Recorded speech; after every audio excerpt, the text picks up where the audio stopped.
Big-time players making big plays in big games, big results all over the college football on the first Saturday of October. Mark Rogers TV, the voice of college football, coming your way with a live stream to cap off a Saturday night. Welcome in, 860-325-3687 as we talk college football and wrap up the day with Utah just taking one to the house in a commanding 21-0 lead over Stanford, the last big game of the night. We also have a couple other Pac-12 games in action as we speak, Washington State, Oregon State in particular, and Arizona and Cal in action as well. But again, the Utes as a 4-point underdog on the road at Stanford, and the Cardinal coming off that hurting against Notre Dame in the fourth quarter, losing by 38-17 score. Look like they may go down for a second consecutive week, and we can't necessarily fault or blame the Cardinal for their performance in South Bend after what we witnessed in the second half in Blacksburg tonight, as Notre Dame puts another win in the win column, 6-0 on the season. Their wins include Virginia Tech, Michigan, Stanford in particular, Vanderbilt at home as well. And so what we've got is the Irish at 6-0, and according to the ESPN playoff indicator, a 60% chance now halfway through the season of reaching the college football playoffs. Mark Rogers TV, the voice of college football, coming your way, of course, with the live chat and the live stream and the call-in show after all the big games here on Saturday. So call on in, 860-325-3687. Of course, don't forget our newsletter, which is released each and every Monday, the voice of college football. So send your email to MarkRogersTV at Gmail. We'll get you on the mailing list, and we will not clutter up your inbox with anything else besides one mailing per week. That's the voice of college football on Monday, which includes my take and perspective on the weekend in college football, a channel update, and most popularly, the stats, the trends, the facts, the anecdotes that we pick up throughout the weekend and send your way that you will not find in any one particular location anywhere online. Remember that the audio you can find at Google Play, Podbean, iTunes, and Stitcher. Since you guys are watching online, the video right here, you probably are good with a video. But if you know of anyone who prefers the audio podcasts, that's the way to go. 860-325-3687. And we've got a call coming in already to Mark Rogers TV, the voice of college football. Who's on the line? Mark, man, it's Reasonable Gump. How are you doing? Reasonable Gump. Bet you're reasonable today with another 60-some point offensive showing out of the Tide. Yeah, that sounds nice when you say it that way. We can see it that way. That's only one half of it. Not when you mention the 31 points of beef that we gave up. Much of it garbage, but still, it was a bit surprising to see them give up 14 in the first half. That doesn't happen very often. Well, it was almost 21. They didn't turn the ball over when they almost scored a touchdown. I think it was their second attempt. It was when they had gotten 7, but they were about to make it 14-21. Do you wield any power there with the Alabama coaching staff? And the reason I ask that, if you wield any power, if you have any power, any authority there with the football program. Do I? Do I? Yes. Do you? No, man. Okay. Somewhat kidding there. I did not enjoy the Alabama touchdown given up with 13 seconds left in the game. They were a 35.5-point favorite. Yeah. Well, I actually saw you said that you're asking them to just kind of give you a break there, but honestly, I wouldn't advise anyone to ever bet on Alabama because the point spreads for them are usually just too far to be, worth it. I would agree. I just do it as a matter of formality to a certain extent. I pick all the top 25 games, and I'm trying to work out my formula and see if it works. So we're actually putting a penny or two behind it. So what's on your mind today? Man, this is probably the worst college football Saturday of this year for me, man. The only slightly amusing thing that happened today was Oklahoma losing, and even that only barely. That really doesn't affect me, so I don't really care that much. But it's just when it's mainly teams like LSU and Auburn. It's like I can't even count on top 10 teams on my schedule, on Alabama's schedule, to go and beat unranked opponents. Okay, I know Florida was 22, but let's be real here. They're not that great of a team. LSU had no business losing that game. Auburn certainly didn't have any business losing to Mississippi State.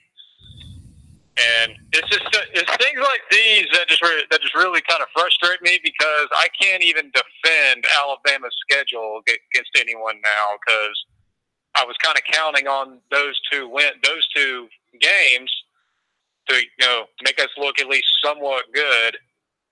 And again, I can't even count on top 10 teams in my own conference, much less own division, to beat vastly inferior opponents when they're supposed to. So I understand your frustration. So I didn't know which way you were taking that until you said it was a frustrating day or there wasn't much pleasure in the day.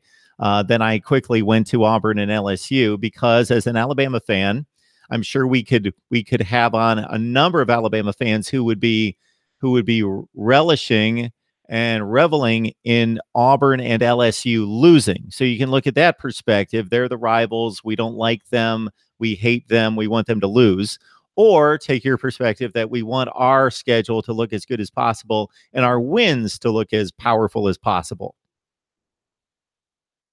So you take that side. Actually brings up that brings up an interesting comparison or difference between conferences that I've kind of noticed, because I've noticed that a lot of Big Ten people especially have the outlook that they want everyone in their conference to lose every game. It's like they did not root on Ohio State when they were in the playoffs. They found it amusing when they got shut out. Whereas SEC fans, and I'm not speaking for everyone, I'm just saying in general, my take on SEC fans has been that we want to win the games against each other, but when it goes out to other conferences or games where they're supposed to hold up, their own, when they're supposed to be holding their own, we tend to pull for teams in our conference, because I guess there's a lot more conference pride as well as team pride. So down here, like for example, so Auburn versus Washington. I don't know too many SEC fans, even Alabama fans, who were pulling for Washington on that one.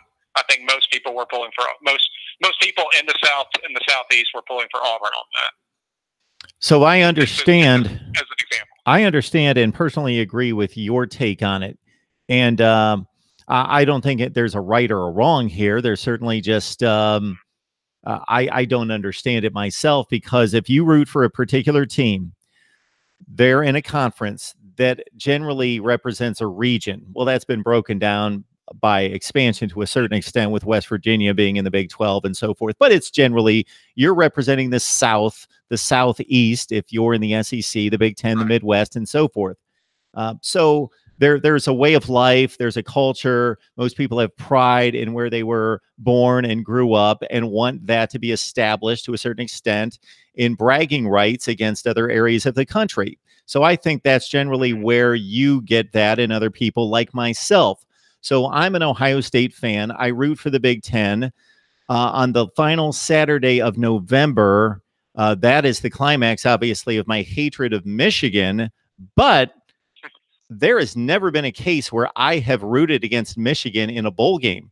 I root for Michigan to win bowl games. I root for the entire Big Ten to win all of its bowl games. Now, maybe I'm ruining my neutral stance here, but basically people know that I root for Ohio State, and that's my fandom, and that's where I grew up. And I hope that my commentary and my analysis proves out to be as neutral as possible and unbiased, because that's my aim. But I root for Ohio State, of course, and then by extension, I root for the Big Ten. So I understand the SEC, the typical SEC fans' take on it, and I agree with it myself. I don't think there's a right or wrong, but I don't understand rooting against your conference. Even if you're selfish and just think, does this make my particular team look good or bad? Well, it's obviously going to make your position look weaker if the rest of your conference appears to be weak by losing to the out of conference opponents. Or in this case, losing to inferior in-conference opponents, because what happens in this kind of situation, what happens is no one ends up being ranked high. After this week, both LSU and Auburn's probably going to drop way back.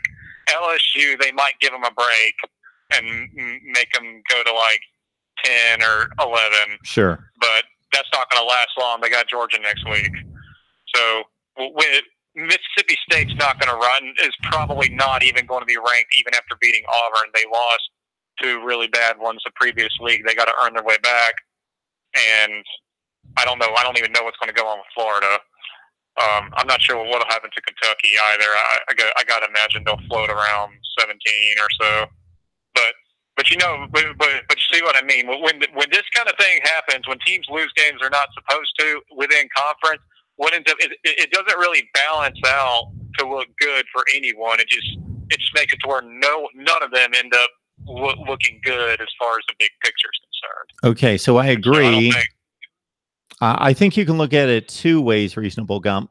You can look at it your way, which is the way that it's typically viewed, because people are projecting toward a championship. They're projecting toward playoffs and big bowl games. So they ignore the bottom half of each conference, roughly. They look at the top half or the top 3 or 4 teams. So instead of having a very balanced conference with a bunch of 7-5, 8-4, 6-6 teams, you would rather have maybe not one team like an Alabama completely trounce the rest of the conference, but have about 3 or 4 teams that are top 15 type teams. That makes the conference look really good. And that's what the Big Ten has had over the past few years. That makes the conference look good.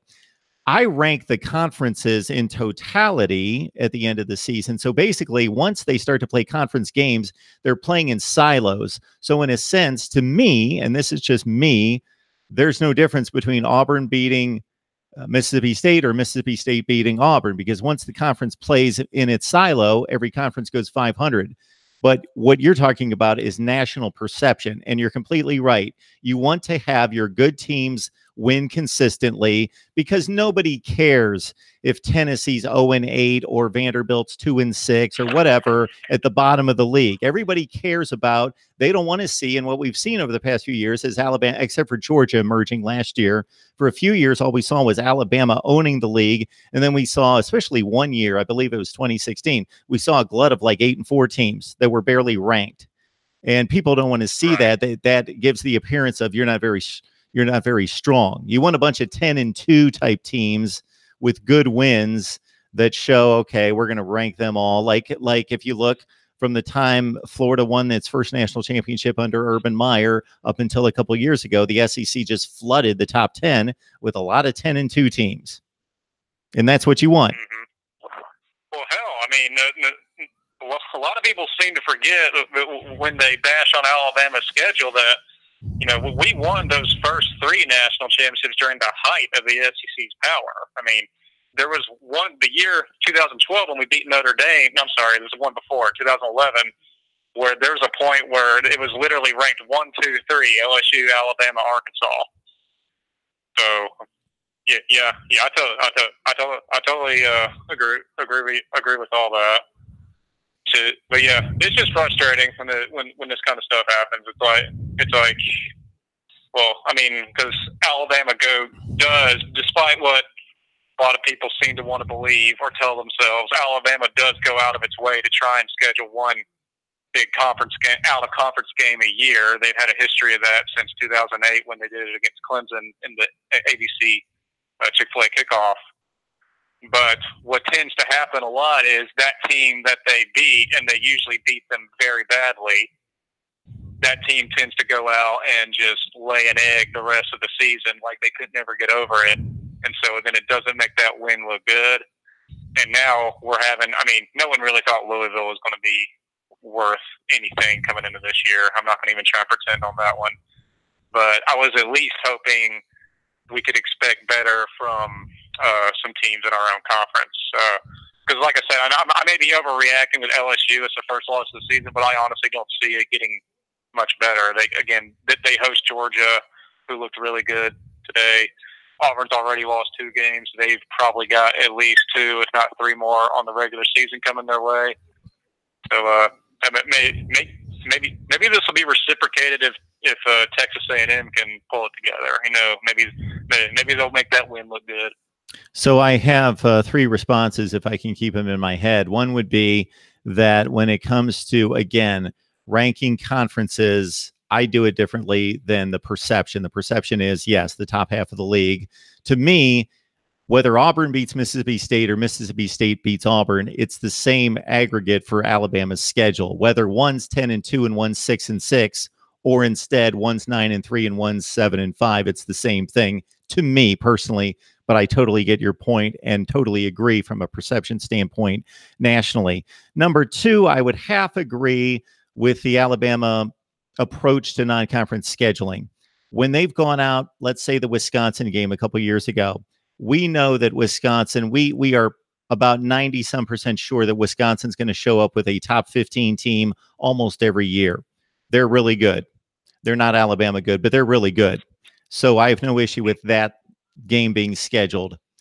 Some of the other games, Louisville this year, Louisville's typically an 8-4 type program, fringe top 25. Duke next year, I have an issue with that one. Of course, Florida State last year, put that in the Wisconsin category. A really good game. You couldn't help that they fell apart. You actually factored into it to a certain extent by beating up the quarterback and sending him on the sideline for the rest of the year. But I think it's a mixed bag for Alabama. I would like to see you place a program that we are about 95% sure is going to be really good. Oklahoma, you did schedule USC. Okay, there's another good one. USC, Florida State, Wisconsin. I put them in one category. Louisville and Duke.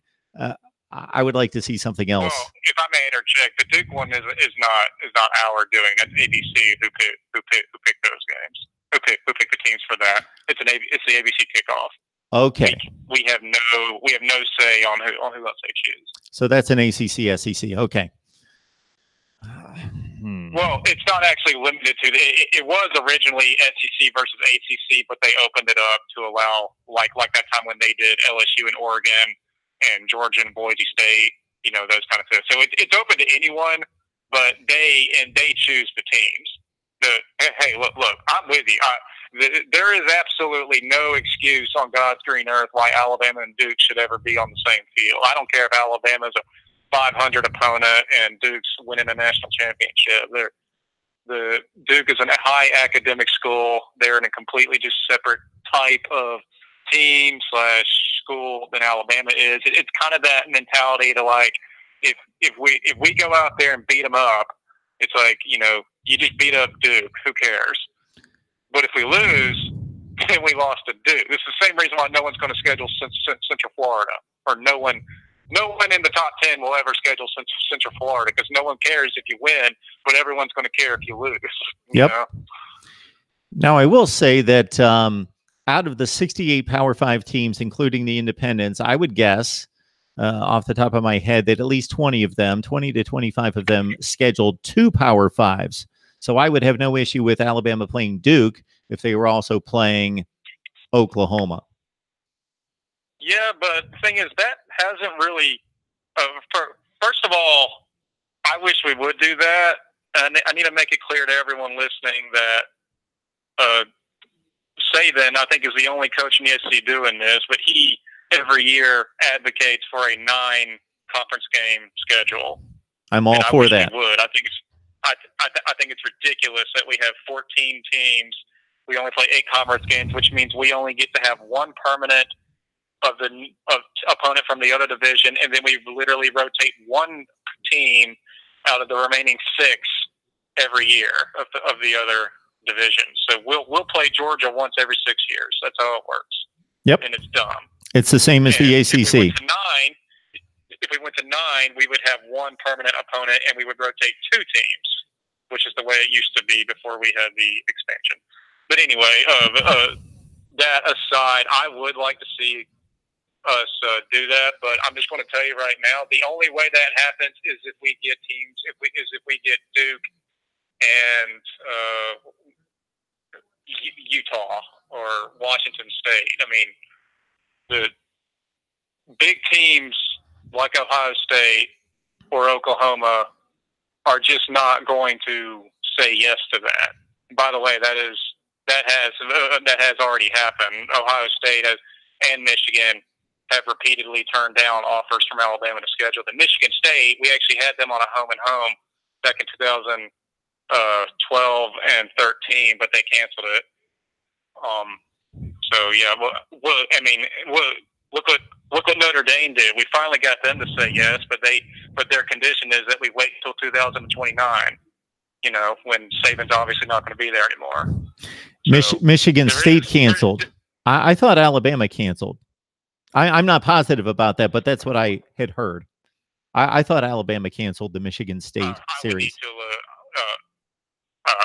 I'm not going to pretend I know all the facts on that. It was under my impression that Michigan State canceled that. I'm not saying I don't know either. So the ACC does exactly what the SEC does, and it bothers me as well that you're playing for a conference championship and you miss 5 teams in your conference. So, Reasonable Gump, have you heard my remedy to conference scheduling?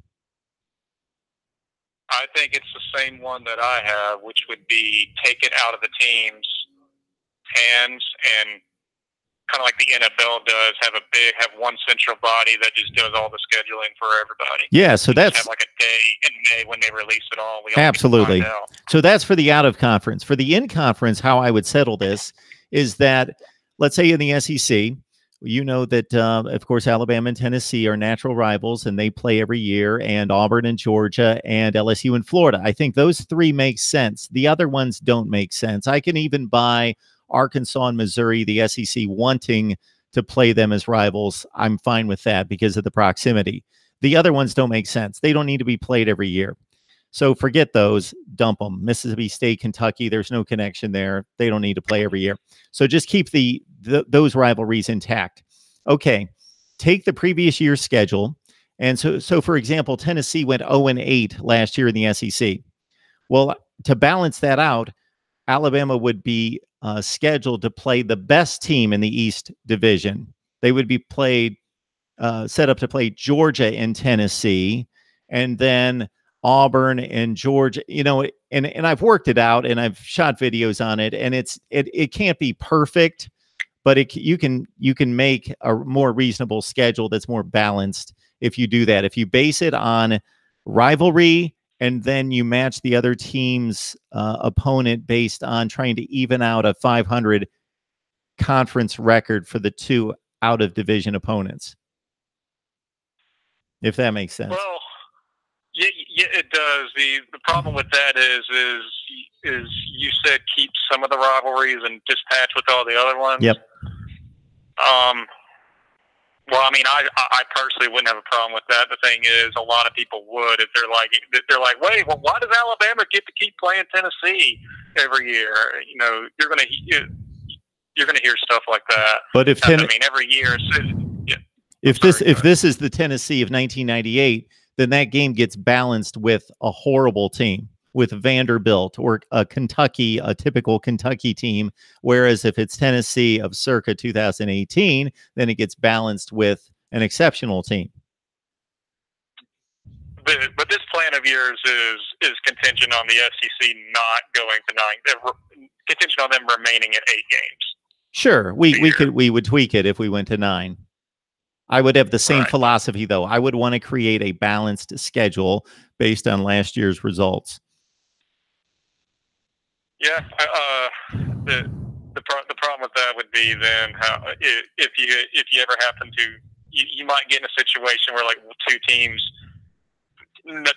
they don't end up playing each other for over 10 years. Or so yeah, I would put it exactly. I would put a contingency in that at some point that you would have to play. Yeah, if Alabama didn't see Missouri for 10 years, I would make it much shorter than that. Then they would have to be scheduled, and then you'd have to counter it with the third team that they play out of division. So, for example, Reasonable Gump, in the Big Ten, they actually play 3 crossovers because they play 9 conference games. So the schedules are typically a little bit more balanced because of that. You miss less teams. But there's a situation, I can't remember the teams exactly, but I went through all the analysis during the offseason. So, of course, you play everybody the same in your division. There's a team in the Big Ten whose 3 non-division games are against teams that went 20-7 in the Big Ten last year. They're in direct competition with another team whose 3 non-division opponents went 6-21. Now, how is that fair? And I can cite those. I can cite those examples in all 3 conferences: the ACC, the SEC, and the Big Ten, and the Pac-12 to a certain extent. Although they've got the most fair because they only have 12 teams and they've got 9 conference games, so they only miss a couple teams. They have 9 conference games with only 12 teams? I didn't know that. Yes. Okay. Yeah. Don't get me wrong. I wish, well, if I'm wishing for anything, I wish the schedules would just be completely taken out of the school's hands. But,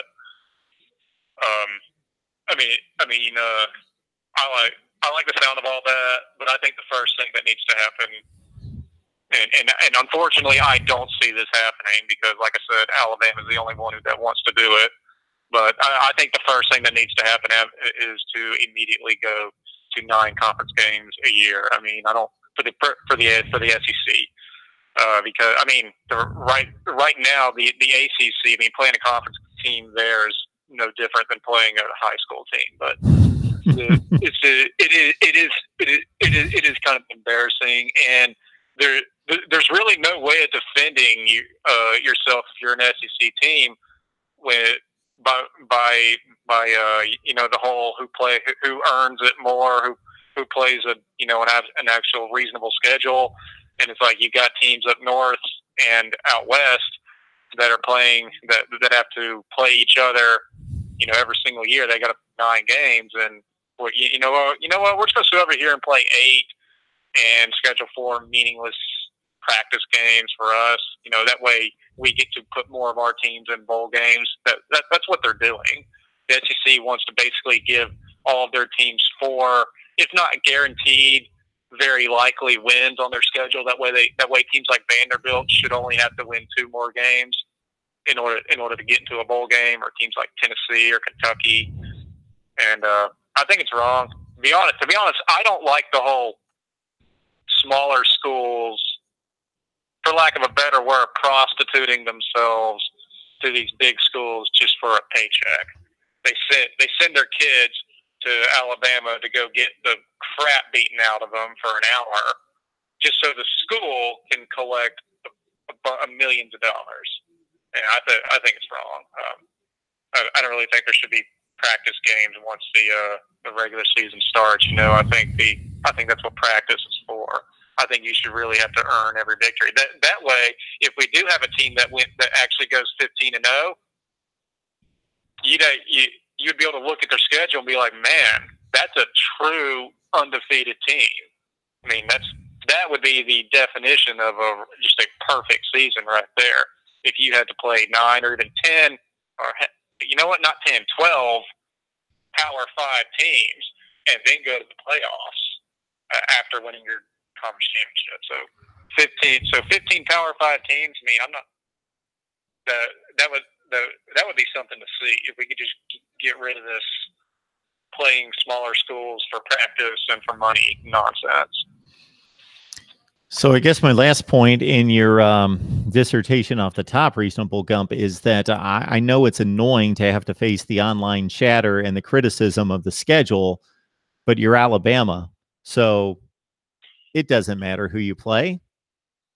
And I say that in all due respect. Your dominance over the years speaks for itself. Therefore, even if you played the easiest schedule in America, which you don't, but if you did play the easiest schedule in America, you can just point to year after year after year and say, okay, then we were matched up against 2 toughies in the playoffs, 2 of the 4 best teams in the country, and look at what we did. So we are that good. But yeah, and I won't pretend a lot of the chatter and stuff, doesn't get to me a little. It obviously does, but it's mainly just for a sense of team pride and fulfillment.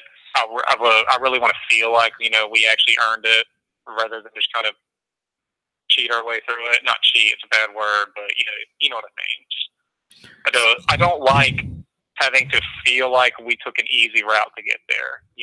It's a better feeling to get your goal, but knowing that you had to struggle for it. So as it stands right now, it doesn't appear as though Alabama is going to play until the championship game, going to play someone who is something close to elite. Their Texas to Oklahoma, their Penn State to Ohio State, etc. Auburn looked like they might be that team. LSU looked like they might be that team.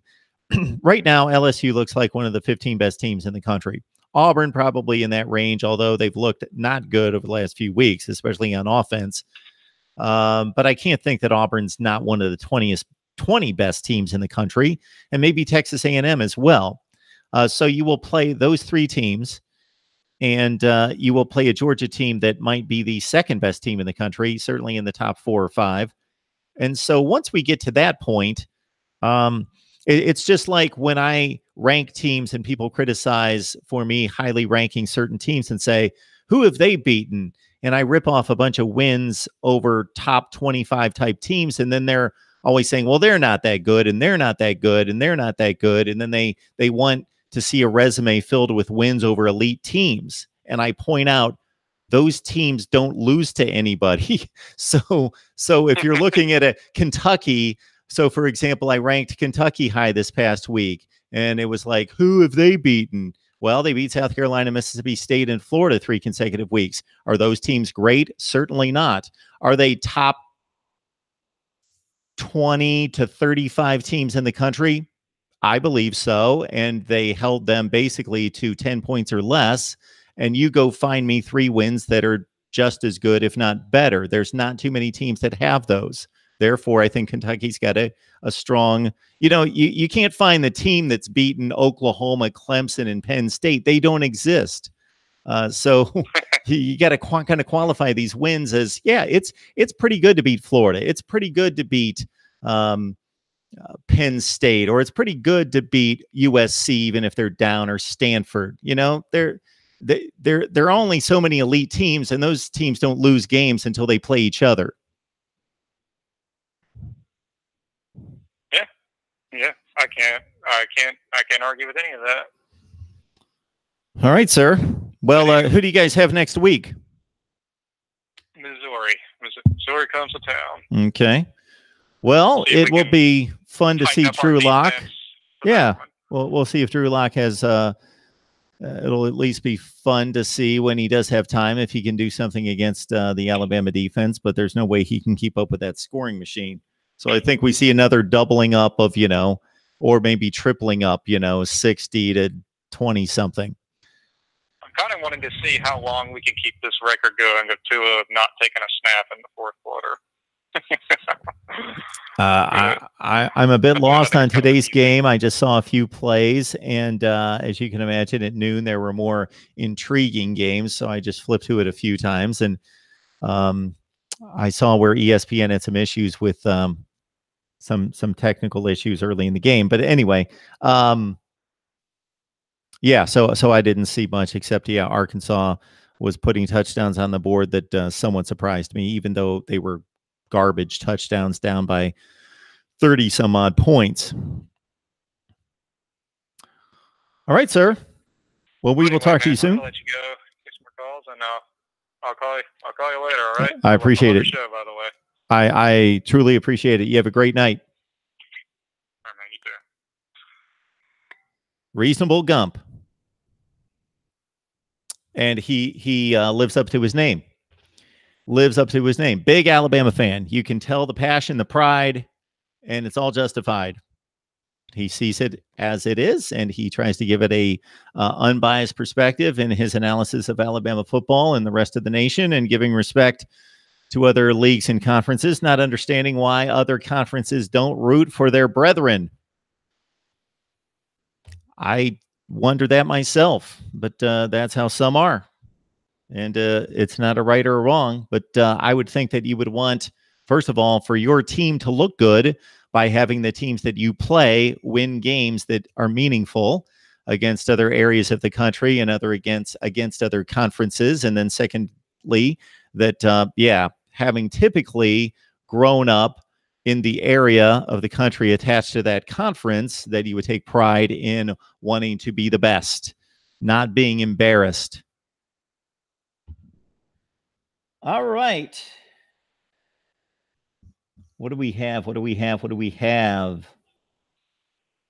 I'm going to go all the way back to the front. I'm not going to analyze games. Maybe I'll do that a little bit later or sometime tomorrow. I think that each and every week after all the big games, and I used to do this a little bit more consistently before I started all this live streaming, was that I would sit down and say, okay, let's gather up the information and the notes I took on Notre Dame, Virginia Tech, and knock out a video. And then let's go with Nebraska, Wisconsin, and let's go with Kentucky, Texas A&M, and Auburn, Mississippi State, and all the night games, and boom, boom, boom, boom. I would knock out 4 analysis videos and send them out. But after I do these 2-hour live streams, all right. So we've got, let's see if we can find anything on here. Meanwhile, it's 860-325-3687. I do apologize again that the number is not displayed on the screen. I've explained what needs to happen to make that happen. And we hope to, as I get a call in from Kevin McGuffey from Last Word on College Football, who covers Kentucky, that he may be joining the live stream. That we'll work on those production components in the offseason. All right, number one, ND fan, is Virginia Tech overrated now that we beat them? That's how it works, right? The more we watch these games, I think the more we can determine that there are few certainties in college football from week to week.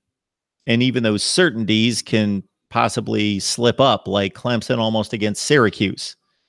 But there's very few elite, and then there are some horrendous situations out there, i.e. Rutgers and Illinois, who actually played today on the Big Ten Network, who was watching that. Oregon State, the previous Kansas team, who now actually shows up and puts a respectable effort out there that we can count on, just a few at the top and the bottom. And then to varying degrees, I'm not saying they're all the same, of course. Auburn's not the same as Kansas State.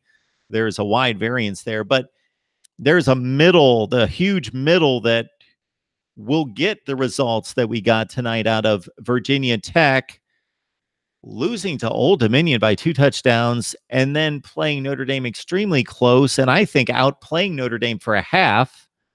Then they got outclassed, and it really made me slam my head into the wall, considering my prediction, because I'm watching Notre Dame start to make big plays and take over in the running game. And I knew Virginia Tech was had a porous secondary. And I thought, I saw this playing out. I just thought, Virginia Tech's going to hang around. They'll make some special teams plays. I do like the Virginia Tech quarterback. He made a critical mistake near the end of the first half while they were driving to take the lead. They caused the fumble, the backside pressure. He was careless with the football, came back all the way for a fumble return for the touchdown, a scoop and score. Notre Dame goes up. But then Virginia Tech, and I thought that this was the most impressive showing out of Willis the entire night from a mental standpoint, is that they've got the football. They just turned over Notre Dame. They've got it on the plus side. They're moving the ball. And strip sack, return for a touchdown by Notre Dame. There's less than a minute on the clock. And after that, what you would think might be a bit of a backbreaker, not from a score standpoint, but from a mental standpoint, that he was able to drive the Hokies right down the field for 75 yards and a touchdown right before half to make it a 1-point game.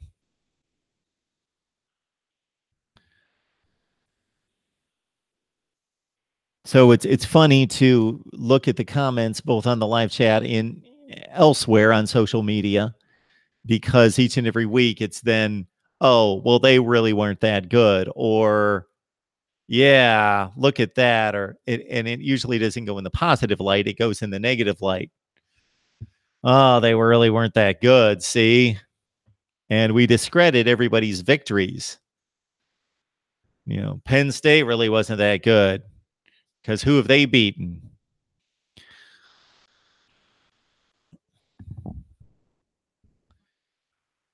All right. Crimson and White 17. I believe you used to join us here at Mark Rogers TV, so welcome back. Georgia hasn't played anyone either. Not really. The best team Georgia has played is South Carolina, who nipped Mizzou tonight with a backup quarterback in play. I don't believe Jake Bentley. He didn't start the game. And yes, Georgia has yet to play anyone, but when it's all said and done, they will have played Auburn, Florida,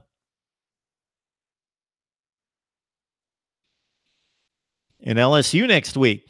Auburn, Florida, LSU, and an SEC championship game. So if Georgia can get through those 4 games with 3 wins and a loss, they will either be the SEC champions or they will be the SEC runner-up, having beaten 3 really good teams. Flawed teams, but still really good teams. LSU, Florida, Auburn. And then an SEC championship game against, most likely, Alabama. All right. Our first Miami talk on here from Alex Perez. Alex, welcome to Mark Rogers TV. You're obviously a Canes fan. Would love to know how long you've been watching. Clemson alum, Virginia Tech is always overrated. Are we always overrating Virginia Tech? Are they really the team that we overrate? Okay. I was watching that game, actually impressed until the backbreaker sometime in the 4th quarter, and it just kind of let down and got away from them. But if you took play by play by play by play, if you went through the entire game and said, okay, there was a 4-yard run, who won that play, which line of scrimmage, which line dominated the line of scrimmage on that play, if you could rate every play, I don't know that Virginia Tech didn't play even with Notre Dame. They did not make explosive plays, which are huge, of course, and they didn't make the mistakes. But I thought, I was watching this game thinking, Virginia Tech, they've got Miami at home. They clean up a few things. Why can't they beat Miami? I just watched Miami barely come back to beat a Florida State team that's been a mess the entire season at home by 1 point. So Miami fans, feel good that you survived, and we're probably thinking that you were suffering an embarrassing loss with a few minutes left in the 3rd quarter, down 27-7. So feel real good. Anytime you beat your rival, anytime you beat a roster that's as loaded as Florida State, it means something. But this is the worst Florida State team we've seen in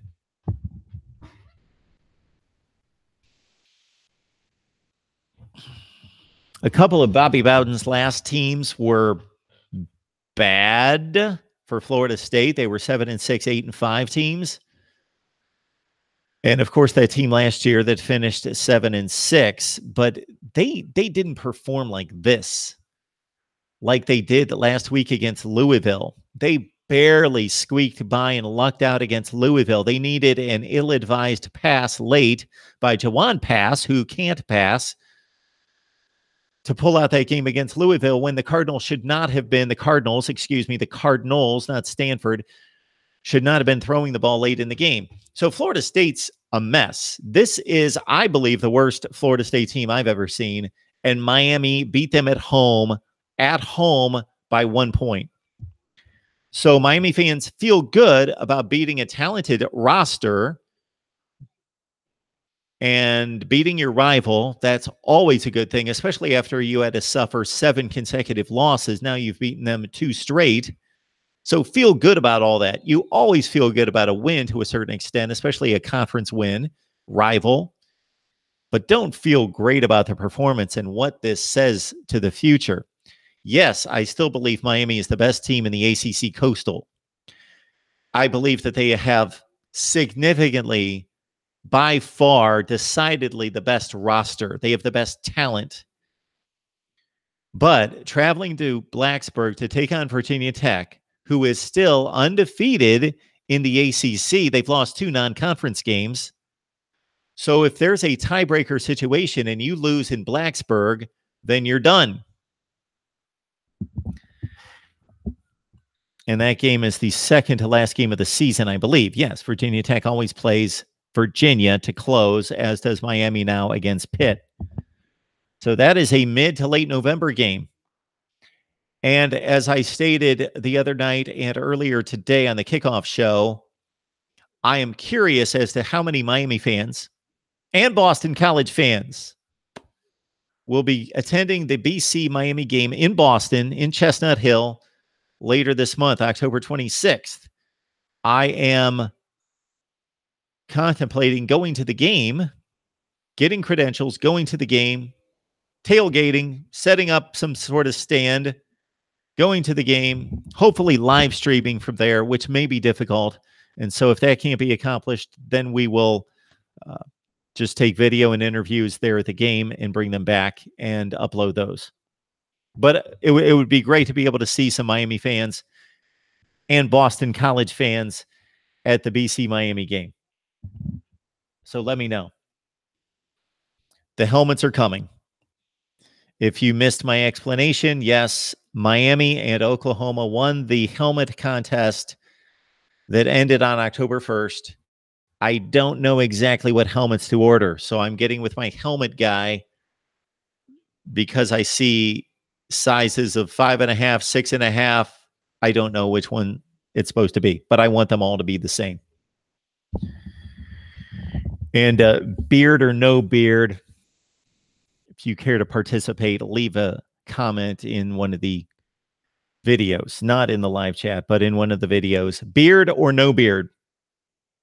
It's quite a list of feedback on Facebook for the beard or no beard. I know you guys don't want to hear about this, but you'll hear about it for just a second. I'm just curious here. So we're talking about the things I post college football videos that you guys see here on YouTube on my Facebook page at times, and they get like 3 comments. I post pictures of me with and without a beard and ask to beard or not to beard, and I get 63 comments in a day. 63 comments in a day.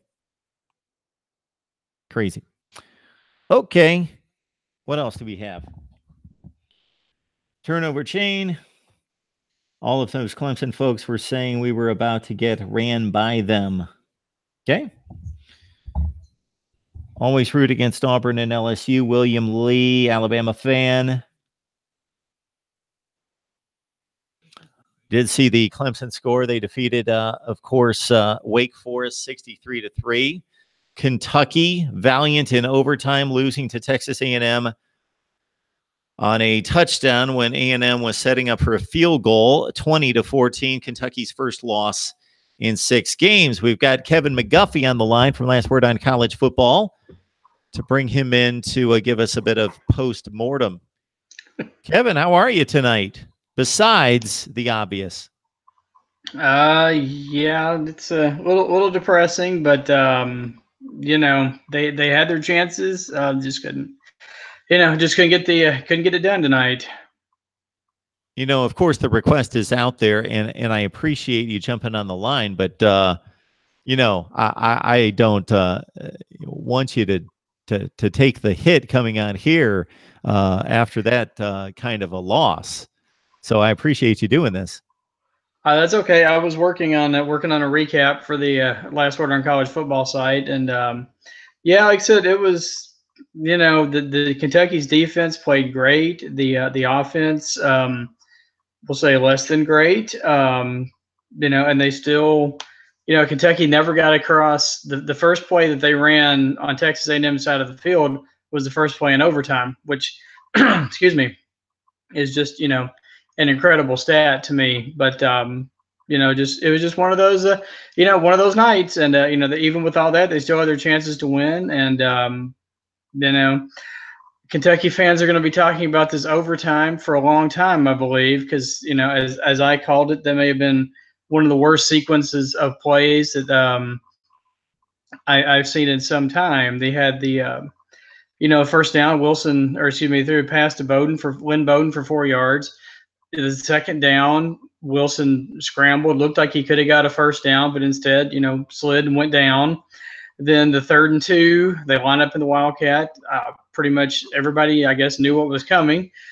And Texas A&M called timeout. And then during that timeout, they changed the play and went to a pass. And, Wilson did the one thing you can't do there is take a sack. And that's, what happened. And then Miles Butler tried a field goal, 43 yards, and it bounced off the crossbar and, bounced back. And then, at that point, it was just a matter of when, not if. And, Kentucky's defense was just gassed. I mean, they spent, I think A&M had the ball for 35 minutes. They did everything they could. I mean, Darius West had a huge game, picking up that fumble, running it in for a touchdown to tie the game up. Mike Edwards had a huge game. Jordan Jones had another big game. And, we're not going to talk about officiating, but, it looked like from the Kentucky perspective, a few of those replays looks like he was being held like every play. But anyway, but yeah, like I said, it's just, the offensive struggles that they showed in that second half against South Carolina just carried over into this game. This performance shouldn't surprise anyone.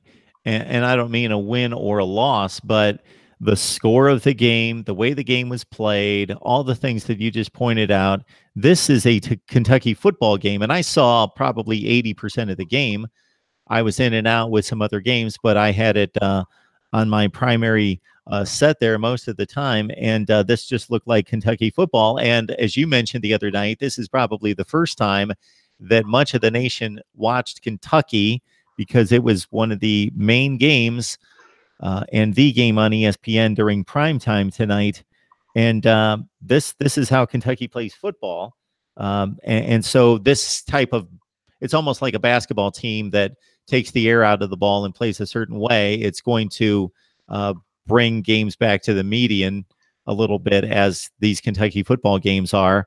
If you're going to score 15 or 20 points, 25 points, and then the other team, and you're going to rely on running the ball, reducing the game, and letting your defense win the game, then that can you also don't have the opportunity to break the game open. But as you said, this game plan or overall philosophy and approach probably served them well in this game, as it appeared a few times that Texas A&M might take over. Yeah, definitely.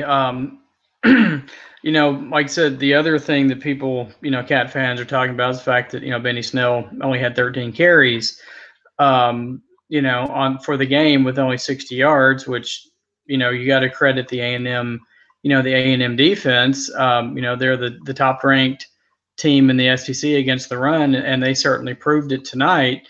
But yes, I mean, go back to your point. They tried to play their Kentucky football, and A&M pretty much for the entire game, other than one, the one little flip pass, which at that point, was a great play call to Lynn Bowden and ran that 54-yard touchdown.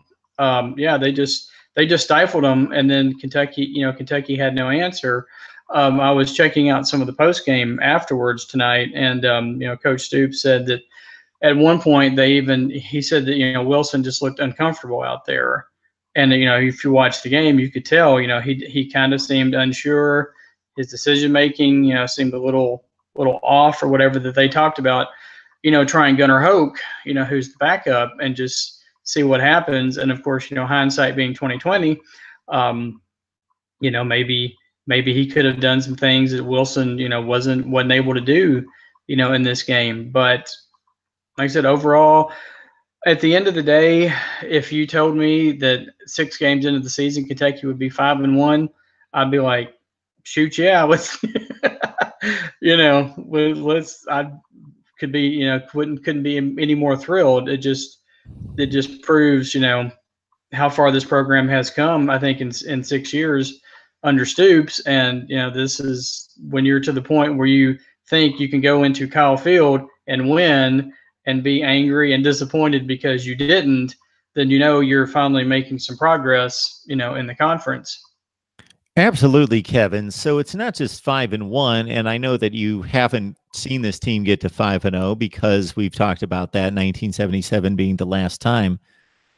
But at the same time, you've seen decent starts and then run into reality. Whereas I don't know if this crossed your mind while you were watching this game tonight, but as the scores rolled in and the results, the 3 good teams that Kentucky just beat, meaning South Carolina, Florida, and Mississippi State, they all won fairly significant games tonight. Kentucky beat 3 teams that tonight beat Auburn, LSU, and Missouri.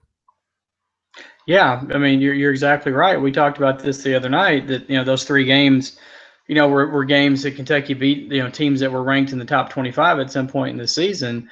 And with each passing week, that Florida win especially is looking really, really, in basketball they always talk about the RPI and quality wins. That Florida game is looking like a really huge game, a huge win right now, considering how well they've been playing. And yeah, and as you said, a couple of years ago they started 5-1 and ended up 5-7. Usually the grind of the SEC, kind of gets to you as you get into November, the end of October and into November, and it's going to be interesting to see what happens this year because at least on paper, Kentucky's back half of the schedule is not nearly as strong as the front half. You have the bye week this week. You have Vandy, which is kind of plays up and down. You don't really know which team's going to show up. And then they have Tennessee, which is having a down year. In Middle Tennessee, and then of course the big one is going to be Georgia on November 3rd, and then they close with Middle Tennessee and then Louisville. And we saw what happened with Louisville last night. That was that was not pretty. You should go 10-2. I think 10-2. I think they'll be they won't be obviously favored against Georgia, and I wouldn't be surprised to see them be an underdog against Missouri. But I don't think Missouri can stop anybody.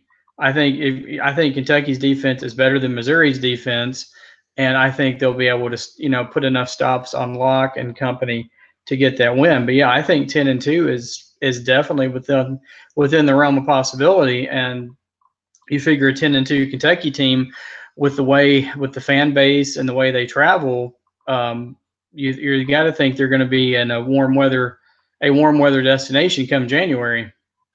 I had about as much difficulty predicting this game as any game this week. So my first thought was defense travels. And if Kentucky can hold Florida, Mississippi State, and South Carolina to roughly about 10 points per game, then I know those offenses are struggling or had been, but to be able to pull that off, we know that they have an extremely strong defense and they take care of the football and they've got a horse at running back, and they should be able to travel with that defense and keep the game close, which of course they did. My other thought was, it's tough to get up for an opponent over and over and over. They had to do that at Florida. Then they came back and played Mississippi State well. Then they had to do that a third consecutive week with South Carolina coming in. Then they got to go to Texas A&M. So a 4th consecutive difficult game, and this time on the road again. So Kyle Field energizing the Aggies. We saw what they were capable of doing against Clemson in that type of environment. Is Kentucky just going to come down with a thud? So my thought was basically, for one of the rare times today, I actually kind of picked this game basically on the money. I thought Texas A&M would win a close game, and that's how I predicted it. But I think it's also got to be encouraging, my point being that Kentucky that first loss wasn't a thud. It wasn't 45-10. Oh yeah, you're exactly right. You think about that. I said Kentucky was going to win. I had Kentucky winning a close game, so I had it. 28-24, had a little more offense than what was shown. But no, you make a great point that this Texas A&M team could have and probably should have beaten Clemson, and played Alabama well. As good as anybody has played them. For 2.5 quarters. This season. And like I said, going to A&M and losing hurts is, stinks, but, losing a game like that, there's no shame in it. And as you said, it's not, getting beat 73-7 or, 65-0, like, games have had in the past with Kentucky. So as I said before, it's just, you can see the steps, the steps forward going with the program right now. Right, we got Kevin McGuffey on the line talking Kentucky football, with the Cats finally going down for the first time in 2018.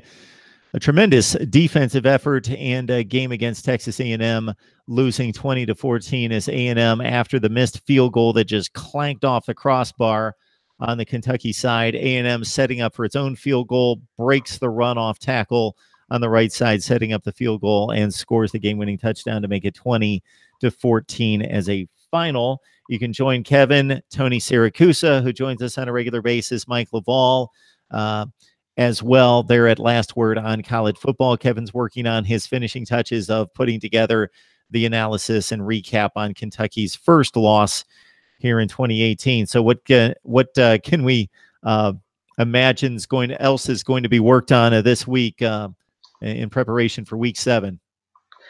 You talking about with Kentucky or just with Last Word? The crew over there at Last Word. Just a lot of we have the weekly Heisman, Heisman updates, and I think we're going to start doing, bowl projections are always a big topic of discussion. I think that's something that's going to be coming around, and then just previewing all the different games, all the different teams that we cover this week. And like I said, as far as Kentucky goes, with the bye week, I was kind of going to take a step back and just kind of look back at the first half of the season, because it's been, one of the best first halves of the season that, Kentucky has had in recent memory. So maybe do like a little, kind of like a little give out some awards, for, top players and top plays and things like that. So kind of, something to help get you through the Kentucky bye week, and then get ready for the second half of the season, starting here in 2 weeks against Vandy. All right, Kevin McGuffey from Last Word on College Football, helping us break down the Kentucky story tonight as the Cats go down in Kyle Field to Texas A&M 20-14 in overtime. Kevin, we appreciate you stopping by. I know you have so much work to do for Last Word on College Football, plus a grueling game, a great game, but a grueling result, and with a special season in hand that still could turn out to be special, with a lot to play for. But it's tough to take one when it appeared as though the Cinderella story could have continued.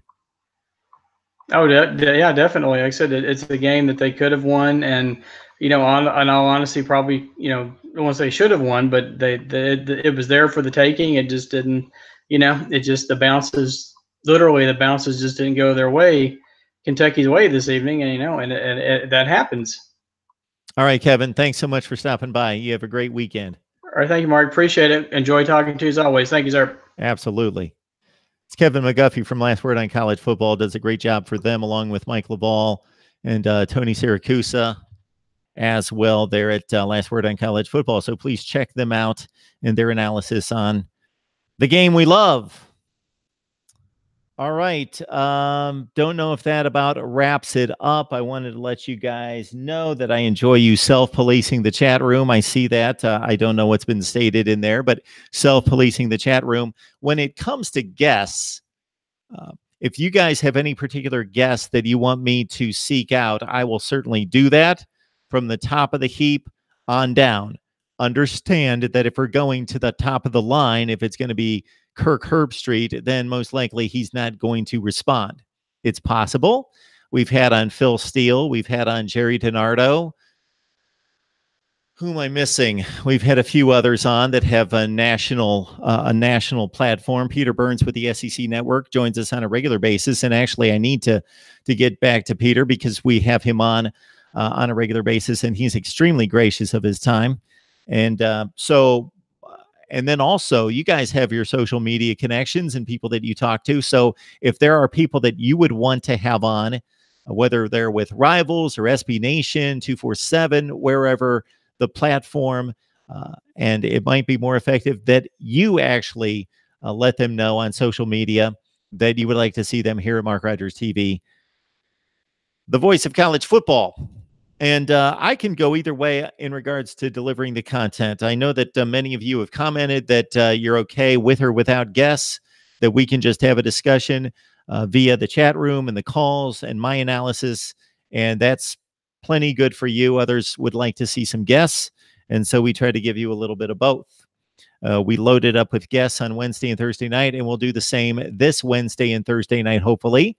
But I will be here with a live stream on Wednesday. I believe we have to push it back on Wednesday to 8 o'clock Eastern time, Thursday at 7. Those are two definite live streams for later this week. What I would love to get accomplished early this week is, of course, my top 25 that makes sense. Bottom 10. Few people are asking for bowl projections. That might take some work, but bowl projections, I'll work on it. I'll look at it. Heisman watch. Viewer comments. So there's a couple of different ways we can review viewer comments. That would be to either strike up the live stream and let you guys respond in the live chat while I'm looking at viewer comments from that week. And I would like to do that once per week, or I'll just shoot a video and I'll graphically display the tweets or the YouTube comments or the Facebook comments that come in that I would respond to. So that's what we have planned for early this week. Now, later in the week, previews and predictions as we head toward Wednesday and Thursday and on through the weekend. And, of course, our weekly chat with Steve Merrill of Pro Sports Info on Friday at 11:45 a.m. Eastern Time. Join that as we look at the betting lines for Week 7. And then also catch the top 3 games of the week that I have obligated myself to and enjoy doing and posting for SG1 Sports, my top 3 predictions and previews of the top 3 games coming up for Week 7 on SG1 Sports. I always appreciate the support. You guys, I would not be able to properly convey how much I appreciate your support when it's not the most fun thing to do all the time. It is 90% of the time. But to always grind out another video or stay up late and produce another analysis or go on after working 9 or 10 hours and then coming on here and doing another 3.5 or 4 hours, that you guys keep it going by commenting and showing your appreciation as Reasonable Gump did at the end of that phone call. So I appreciate that. You guys are great. I love the comments in the live chat. I even enjoy the criticism if it's valid or logical, or you're just wanting to debate college football. I don't know everything. I don't have the perfect perspective. When I build a scheduling formula or a ranking system, it's not without its flaws. It's not perfect, but it's usually thought through and provides some different kind of perspective. So it's to generate debate, fun debate, analytical debate. And that's what it's for. I can tell, especially when 10 a.m. Eastern time came very early, and now it's 1 a.m., and the voice is trailing off and becoming very strained, and I'm starting to not make sense, that it's probably time to wrap it up. It appears as though, I don't have my glasses in front of me, it appears as though Stanford and Utah is tightening up 27-21, and there appears to be about 13 minutes left in the game. Thank you so much for joining Mark Rogers TV, the voice of college football. If you like what we do here, please comment, like, and subscribe, and also share the videos. Anything that you enjoy, share it, send it out there in social media. Let your family and friends know, and your social media acquaintances, that we are here delivering the best in college football analysis and debate here each and every day, right here at Mark Rogers TV, the voice of college football. One last look at the live chat. Anything on here? USC is trash, Bama Boy says. Dabo will come to Bama when Saban leaves. He's alum. Many people think that. All right. We will see you guys next time. I appreciate it.